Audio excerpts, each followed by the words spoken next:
जिस जनता की सेवा कर रहे हैं उसके लिए कुछ लेना देना नहीं है, वो भाड़ में जाए, चूल्हे में जाए, मरे भूख से, कुछ भी हो जाए, हमारी अकाउंटेबिलिटी अपने हायर ऑफिसर्स के प्रति है, तो चाटुकारिता चलती है, वहां पे तो करप्शन तो होने ही वाला है। आप कैसे रोकोगे करप्शन को, जरा बताओ मुझे। तो सिस्टम ऐसा है अपना, और ये सिस्टम अगर इसी तरह से अंग्रेज चलाते थे तो उनकी प्रॉब्लम क्या थी? उनकी प्रॉब्लम ये थी कि 50,000 अंग्रेजों को 34 कोटि लोगों के ऊपर शासन करना था, ये उनकी प्रॉब्लम थी। या अगर ऐसे कहें कि 50,000 अंग्रेजों को 20 कोटि लोगों के ऊपर राज्य करना था, शासन करना था, तो 20 कोटि लोगों को रूल करने के लिए 50,000 लोग क्या कर सकते हैं? तो कुछ कानून बना के ही हो सकता है ना, डंडे से तो संभव नहीं है। कैसे करेंगे आप? सवाल ही नहीं उठता। 50,000 लोग दो दो डंडे लेके भी खड़े हो जाए हाथ में, तो संभव नहीं है कि 20 कोटि लोगों को रूल कर सकें। वो हाथ में मशीन गन ले लें, तोप ले लें, बंदूक ले लें, कुछ भी ले लें, दुनिया की कोई ताकत लेके खड़े हो जाए, रूल ही नहीं कर सकते। तो उन्होंने हिसाब जोड़ा कि 50,000 अंग्रेज अगर 20 कोटि लोगों को रूल करें तो उसकी रूलिंग के लॉज बना दो, उसके हिसाब से रूलिंग चलेगी। तो उन्होंने कानून बना लिए, वही कानून को रूलिंग कहा, उसी के आधार पर सजा तय हुई कि अगर आप रूल फॉलो नहीं करते तो आप जेल में जाइए, करते हैं तो आप बाहर रहिए। इस तरह की व्यवस्था उन्होंने बनाई। अब यह व्यवस्था वो चलाते थे क्योंकि उनकी मजबूरी थी, वो 50 कोटि लोगों को ला नहीं सकते थे कहीं से, उनके पास थे ही नहीं। इंग्लैंड से एक बार डिमांड उठी थी, ईस्ट इंडिया कंपनी ने यह कहा था कि 50,000 ऑफिसर से देश भारत को मैनेज करना बहुत मुश्किल है। तो ब्रिटिश पार्लियामेंट ने कहा था कुछ भी करो, हम तो एक आदमी ज्यादा नहीं दे सकते आपको, है ही नहीं हमारे पास, देंगे क्या से। तो 50,000 लोग जब 20 करोड़ पर शासन करें तो उसके लिए जो रूल रेगुलेशंस नियम बनेंगे, अगर वही रूल रेगुलेशंस नियम हम चलाएंगे तो उसमें से रिजल्ट तो वही आएगा जो उस जमाने में आता था। सिस्टम तो वही है ना, तो प्रोडक्ट भी उसमें से वही निकलेगा। आपने मशीन नहीं बदली है, मशीन वही चला रहे हैं जो अंग्रेज चलाते थे, तो प्रोडक्ट तो वही बनेगा जो मशीन बनाती थी। मैं कई बार इसको मजाक में कहता हूं कि हमने कार नहीं बदली है, कार का ड्राइवर बदल लिया है। कार तो वही चल रही है, कार नहीं बदली, सिस्टम नहीं बदला। अब सिस्टम नहीं बदलेंगे तो आप किसी को भी ड्राइवर बना के बिठाओगे, रिजल्ट वही आएंगे। आप उससे कुछ नया अपेक्षा मत करिए, आप ये जान लीजिए। आप राजीव दीक्षित को भी बिठा दीजिए तो भी यही रिजल्ट आएंगे, कोई फर्क नहीं आएगा उसमें। सिस्टम नहीं बदलते, रिजल्ट वही आएंगे, प्रोडक्ट वही निकलेगा। मशीन नहीं बदलेंगे, आप जो इंडस्ट्री चलाने वाले लोग हैं, मान लो आप लेथ मशीन का डिजाइन नहीं बदलें, आपके प्रोडक्ट का डिजाइन बदलेगा क्या? सेम डिजाइन प्रोड्यूस होगा जो 200 साल पहले होता था। अगर वो बदलना है तो सिस्टम बदलना होगा, और सिस्टम बदलने के लिए कुछ एक्सरसाइज करनी होगी। वो एक्सरसाइज अगर हम नहीं करेंगे तो शायद हमारे देश में यही परिस्थिति लगातार हमारी आंखों के सामने आती रहेगी और हम खून के आंसू रोते रहेंगे।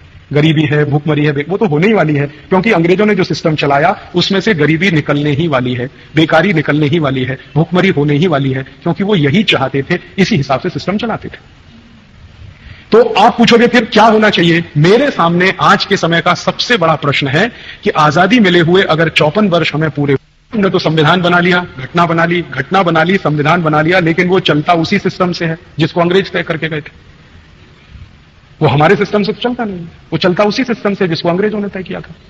क्योंकि संविधान अपने आप में कोई चीज नहीं है, संविधान के इतर जो कानून है, जो रूल्स है, जो रेगुलेशंस है, वो तय करते हैं देश कैसे चलना चाहिए।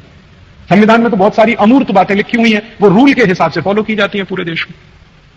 तो अगर वो रूल्स नहीं बदलते हैं, वो रेगुलेशंस नहीं बदलते हैं, तो सिस्टम बदलने का प्रश्न ही नहीं है। वो रूल्स रेगुलेशन वैसे ही चलते हैं तो सिस्टम नहीं बदलेगा। आप उसको कहते रहो पार्लियामेंट्री डेमोक्रेटिक सिस्टम, वो आपकी खुशफहमी के लिए है, वास्तव में वो है गुलामगिरी का एरिस्टोक्रेटिक सिस्टम। तो अब भारत के लोगों को क्या करना चाहिए? तो मैं इस मान्यता का हूं, हम सब लोगों को बहुत शांत भाव से, बहुत प्रशांत भाव से अपने इस सिस्टम का एनालिसिस करना चाहिए। और वो सिस्टम का एनालिसिस दो आधार पर करना चाहिए, गाली गलौज करके नहीं। एक तरीका तो ये हो सकता है कि हम गालियां देना शुरू कर दें, तो ठीक है, उसमें से कुछ नहीं निकलेगा, गालियां देते रहिए या रोते रहिए कि ये गलत है, वो गलत है, ऐसा गलत है, वो तो होने ही वाला है। जैसे हम कई बार परेशान होते हैं, भ्रष्टाचार है। अब जिस सिस्टम में एक ऑफिसर अपने द्वारा सेवा की जाने वाली जनता के प्रति अकाउंटेबल नहीं है, तो भ्रष्टाचार तो बनेगा ही वहां से, और क्या बनेगा उसमें, यही होने वाला। हम चिल्लाते रहे कि भ्रष्टाचार है, हर स्तर पर भ्रष्टाचार है। भ्रष्टाचार तो बनाने के लिए ही सिस्टम है ये पूरा। आप इस सिस्टम में सदाचार की थोड़ी उम्मीद कर सकते हैं, कल्पना कर सकते हैं। इसमें से भ्रष्टाचार ही पैदा होने वाला पूरे सिस्टम में, करप्शन ही निकलेगा इस पूरे सिस्टम में।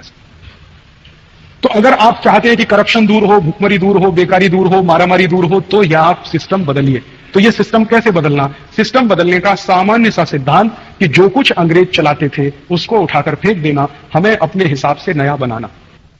अंग्रेजों ने कानून बनाया कि एमपीज ड्राफ्टिंग नहीं कर सकते बिल की, हम उस कानून को फेंक दें, हम तय कर लें कि हमारी ड्राफ्टिंग एमपीज करेंगे, हमें जॉइंट सेक्रेटरी की जरूरत नहीं, हटाओ उसको, क्या जरूरत।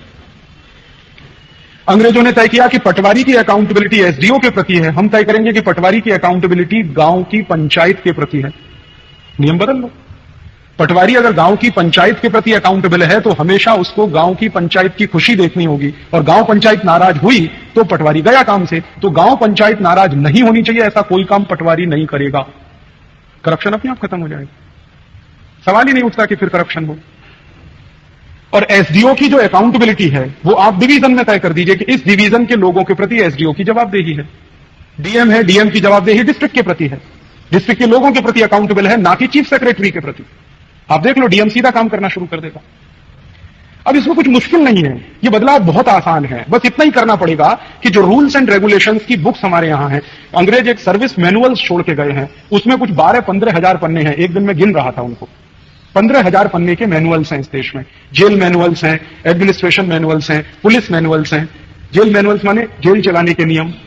जैसे जेल चलाने के नियम एक बार मुझे पता चला कि क्या है, मैं एक बार गिरफ्तार हुआ, ऐसा तो होता रहता हम लोगों के साथ। जब ये गेट करार सही हुआ था तो एक अंग्रेज अधिकारी, एक यूरोपियन अधिकारी जिसका नाम था आर्थर डंकल, जिसने डंकल ड्राफ्ट बनाया था, वो भारत की यात्रा पे आया। हम लोग बहुत गुस्से में थे कि इसी आदमी ने देश का बंटाधार किया, सत्यानाश किया, गेट करार इसने सही करवाया, डंकल प्रस्ताव बनाया, इसको हम भारत में नहीं घुसने देंगे। तो हमने दिल्ली एयरपोर्ट पे उसकी पिटाई की थी। मैं थोड़ा अहिंसावादी हूं, लेकिन उस दिन मैंने अहिंसा छोड़ दी थी। आर्थर डंकल को हमने जूतों से पीटा था और एयरपोर्ट के लाउंज में पीटा था, पुलिस के सामने पीटा था, और उसको हमने भागने के लिए मजबूर कर दिया था। वो भागा था लाउंज से और रनवे पे दौड़ गया था। मैंने कहा था कि दूसरी फ्लाइट लेके फिर वापस स्विट्जरलैंड चले जाओ, यहां घुसने का नहीं दिल्ली में। तो पुलिस ने गिरफ्तार किया क्योंकि वो भारत सरकार का मेहमान था। हमने कानून का उल्लंघन किया कि भारत सरकार के मेहमान की पिटाई कर दी, तो जेल तो होनी थी, तो हम जेल गए। जब मैं जेल में पहुंचा तो उस समय सौभाग्य या दुर्भाग्य जो भी कहो, किरण बेदी तिहाड़ जेल में थी, वो सुपरिंटेंडेंट थी वहां की, किरण बेदी। तो जब हम गए तो वो सब नाम नोट शुरू हुआ, जैसे मैनुअल्स में लिखा हुआ ना कि नाम कैदी का, बाप का, उम्र वगैरह सब। फिर ये कहा उन्होंने कि आप अपने कपड़े उतारो। एक पुलिस ऑफिसर आया, उसने कहा कपड़े उतारो। मैंने कहा क्यों भाई? उसने कहा आपका बॉडी मार्क चेक करना। तो मैंने कहा बॉडी मार्क आप चेक करोगे, मैं बता देता हूं, कपड़े क्यों उतरवाते हो मेरे? तो उसने कहा रूल है ये। मैंने कहा भाई बड़ा विचित्र है, तुम पूछ रहे हो, मैं बताता हूं मेरे बॉडी मार्क क्या है। मैं बताता हूं कि मेरी दाहिनी टांग पर तिल है, कि मेरे पैर में तिल है, कि मेरे कान के पीछे है या मेरी आंख के पीछे, मैं बताता हूं, तुम लिखो इसमें। उसने कहा नहीं साहब आप बताओ जरूर, लेकिन मैं आपके कपड़े उतरवाऊंगा और इसमें लिखा जाएगा कि मैंने कपड़े उतारे, चेक किया, तब वहां मुझे उनका बॉडी मार्क मिला। तो मैंने कहा मैं नहीं उतारूं तो उसने कहा कि मुश्किल हो जाएगी आपको भी मुझे भी। तो मैंने कहा मैं यहां आमरण अनशन पर बैठ जाऊं तो उसने कहा मेरी नौकरी चली जाएगी। मैंने कहा ये मेरा जो भारत देश में आजादी के बाद संविधान लागू होने के अंतर से मुझे जो मौलिक अधिकार मिला है वो आप अनहन कर रहे हैं उसका। तो उसने कहा भाई मौलिक अधिकार आप अपने बाजू में रखो, मुझे बॉडी मार्क चेक करना। तो फिर मेरी जब मुलाकात हुई किरण बेदी से तो मैंने उनको पूछा ये बॉडी मार्क क्यों चेक करते हैं? तो उन्होंने कहा वो 1860 में कानून बना था, अंग्रेजों ने तय किया था, तो तब से चला आ रहा बॉडी मार्क चेक। तो मैंने कहा मुझे वो मैनुअल पढ़ना है। तो उन्होंने कहा और क्या करोगे आप यहाँ आके, यही तो खुरापात करोगे, शांति से तो रहने नहीं दोगे। मैंने कहा आपने गलत आदमी को गिरफ्तार किया, अब आप मेरे जैसे आदमी को यहां रखेंगे तो कुछ तो सहन करना ही पड़ेगा आपको, नहीं तो मुझे रिहा कर दो आप। तो उन्होंने कहा वो तो जल्दी हो नहीं पाएगा। तो मैंने कहा मैनुअल्स मुझे देखने हैं, ये 1860 में अंग्रेजों ने तय किया तो क्यों तय किया? तो उसने बड़ी मेहनत की बेचारी ने, फिर वो लेके आई मैनुअल्स अगले दिन सवेरे। वो मैंने पढ़ा तो उसमें लिखा हुआ था कि भारत का कोई भी कैदी अंग्रेजी अधिकारी के लिए कैदी से ज्यादा गुलाम है और उसका अपमान होना ही चाहिए, इसलिए आपको कपड़े उतरवाने पड़ेंगे। बॉडी मार्क चेक करना कम महत्व की बात थी, आपका अपमान करना है वो महत्व की बात है। तो अंग्रेज अपमान करते थे हमारा क्योंकि हम उनके गुलाम हैं, तो गुलामों का अपमान कदम कदम होना ही चाहिए, ये अंग्रेज मानते थे, नहीं तो गुलाम भड़क जाएगा। अंग्रेजों की थ्योरी थी कि जिनको आप गुलाम बनाते हैं हर कदम उनका अपमान करना आपका धर्म है, नहीं तो वो गुलाम आपके खिलाफ बगावत कर देगा। तो हर कदम उन्हें हमारा अपमान करना था, इसलिए उन्होंने बॉडी मार्क चेक करने का कानून बनाया। और हमारी ये मूर्ख सरकारें 54 साल में उस कानून को बदल नहीं पाई आज तक, वो आज भी है कानून। खुदा न खास्ता गलती से आप किसी दिन गिरफ्तार हो जाएं और आपको जेल जाना पड़े तो आपका भी बॉडी मार्क चेक होगा, भले ही आपको कितना ही अपमानजनक लगे। और यहां कोई मानवाधिकार संगठन ये सवाल नहीं उठाता कि बॉडी मार्क क्यों चेक किया जाता है। जब कोई आदमी सामने से बताने को तैयार है कि मेरे ये बॉडी मार्क हैं, फिर आप उसको चेकिंग क्या करना? तो वो चेकिंग से ज्यादा आपके कपड़े उतरवा कर आपको नंगा करना, ये आपके लिए अपमान है और उनके लिए स्वाभिमान है। वो सिस्टम उन्होंने चलाया, वही हम चला रहे पूरे देश। नहीं बदला कुछ भी, जेल मैनुअल्स के एक भी कानून नहीं बदलेगा इस देश में, पुलिस मैनुअल के एक भी कानून नहीं बदलेगा। पुलिस है, डंडा लेके घूमती है, आप किसी पुलिस ऑफिसर से पूछो डंडा क्यों है तुम्हारे हाथ, पूछो आप किसी पुलिस कांस्टेबल से कि भैया तुम डंडा ठक ठक ठक ठक करके घूमते हो, क्यों डंडा है तुम्हारे हाथ? किसी और अधिकारी के हाथ में आपने डंडा देखा? पुलिस के अधिकारी के हाथ में डंडा? बड़ा ऑफिसर है तो छोटा रूल लेके चलेगा, और छोटा अधिकारी है तो लंबा सा डंडा लेके चलेगा। क्यों? कोई भेड़ बकरियों को चराने जाना है क्या? गांव का कोई लकड़हारा भेड़ बकरियों को चराने जाता तो डंडा लेके जाता, तो ठीक है भाई, डंडे से भैंस को हाँकता है, बकरी को हाँकता है, तो ठीक है भाई। तुम ये पुलिस वाले क्यों डंडा ठक ठक ठक ठक लिए? कुछ भेड़ बकरी तो हाँकनी नहीं है आपको। तो एक बार ये प्रश्न मैंने उठा, और मेरे घर में उठा। मेरे पिताजी के बड़े भाई पुलिस के बहुत बड़े ऑफिसर रहे, तो उनको एक बार मैंने कहा कि आप ये डंडा लेके क्यों चलते हैं? तो कहने लगा मुझे भी नहीं मालूम। तो मैंने कहा पता लगाओ, कुछ तो इसका कानून होगा। तब उन्होंने मुझे बताया कि पुलिस मैनुअल में लिखा हुआ है कि हर पुलिस ऑफिसर को डंडा लेना ही पड़ेगा। तो मैंने पूछा क्यों लिखा हुआ है? तो 1860 का ही कानून है जिसको कहते हैं इंडियन पुलिस एक्ट। उस कानून में यह लिखा हुआ है कि पुलिस है वो अंग्रेजों की है, और डंडा जिस पर चलेगा वो भारतीय लोग हैं। तो अंग्रेजों की पुलिस के हर एक व्यक्ति के हाथ में डंडा होना चाहिए, ताकि वो भारतीय व्यक्ति को जब चाहे तब पीट सके। तो इंडियन पुलिस एक्ट के हिसाब से हर अंग्रेज पुलिस ऑफिसर को एक अधिकार दिया गया है, जिसको अंग्रेजी में कहते हैं राइट टू ऑफेंस। और मैं जिसकी पिटाई हो रही है उसको कोई अधिकार नहीं है राइट टू डिफेंस। मुझे अपना डिफेंस करने का अधिकार नहीं है। अगर पुलिस ऑफिसर ने डंडा चलाया, मैंने उसका डंडा पकड़ लिया, तो केस मेरे ऊपर बनेगा, ना कि उसके ऊपर, कि आपने एक पुलिस ऑफिसर को उसकी ड्यूटी करने से रोका। आप जरा समझिए मेरी बात। पुलिस ऑफिसर मुझे डंडे से पीट रहा है, मैंने अपने बचाव में डंडे को अगर पकड़ लिया, तो मुझे मुकदमा झेलना होगा, और मुकदमा इस आधार पर बनेगा कि इस व्यक्ति ने पुलिस ऑफिसर को उसकी ड्यूटी करने से रोका।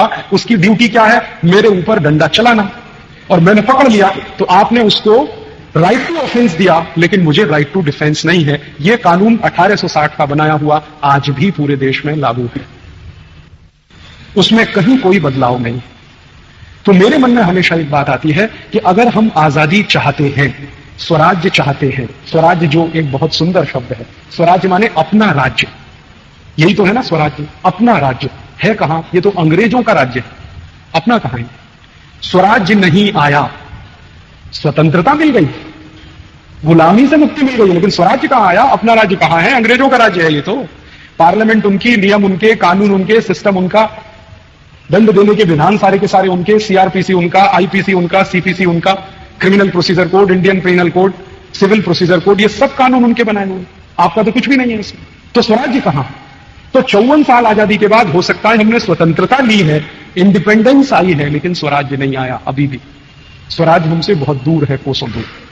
तो मैं ऐसा मानता हूं कि महात्मा गांधी, लोकमान्य तिलक, सरदार पटेल, ऊधम सिंह, तात्या टोपे, झांसी रानी लक्ष्मीबाई, सावरकर जैसे जैसे तमाम लोगों ने स्वतंत्रता लाने की लड़ाई लड़ी, हम सबको स्वराज्य लाने की लड़ाई लड़नी पड़ेगी। ऐसे ही स्वराज्य नहीं आएगा। या तो आप तय कर लीजिए कि हम स्वराज्य लाने के लिए लड़ेंगे, नहीं तो ऐसे ही अपमान से मरते रहिए इस देश में। दो कौड़ी की आपकी कोई पूछ नहीं। आपसे ज्यादा थर्ड क्लास आदमी आपको सबक सिखा सकता है इस देश में।